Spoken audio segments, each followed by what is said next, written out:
Hello, I'm Senator Dianne Feinstein, and I'm sorry I can't be with you today, but Senate business keeps me in Washington. I want you to know how honored I am to receive the 2015 Dignity Prize from the Danish Institute Against Torture.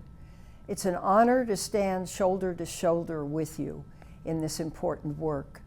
I'd first like to recognize and thank Dignity for your exemplary human rights work. Simply put, your work is helping eradicate torture and abuse around the world. Dignity was one of the first places in the world to offer treatment to torture victims, and I deeply appreciate your commitment to help those victims and their families. As you all know, this past December, the Senate Intelligence Committee, which I then chaired, released the executive summary of our 6-year investigation into the CIA's former detention and interrogation program. The full report is more than 6,700 pages, and it includes almost 38,000 footnotes, cables, records. Producing and releasing this report was a long and difficult process, and we had many who wanted to stop us. But we believed that it was critical to understand what our nation did, and the aim was to make sure it would never again happen.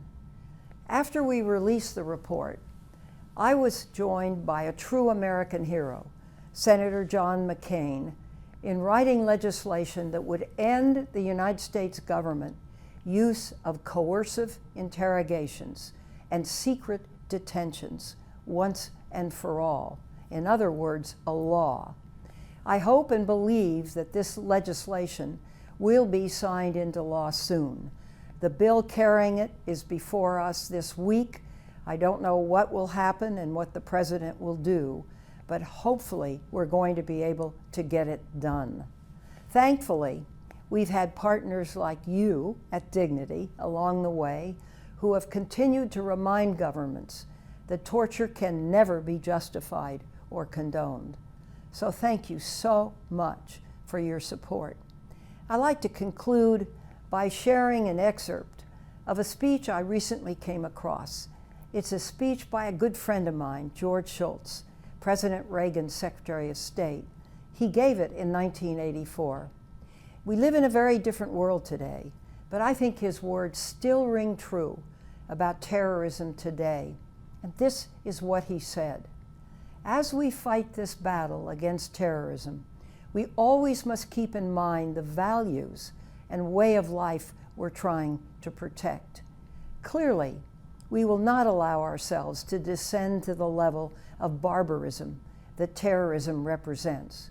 We will not abandon our democratic traditions, our respect for individual rights and freedom, for these are precisely what we're struggling to preserve and promote.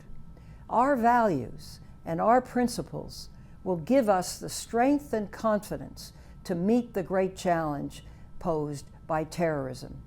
If we show the courage and the will to protect our freedom and our way of life, we will prove ourselves again worthy of these blessings, end quote. I completely agree. So thank you. I'm humbled by this award. I'm grateful to be one small part of the movement. And I want to thank you in the deepest way for your work to uphold the fundamental values against torture, values that we all share and must continue to share. So thank you very much.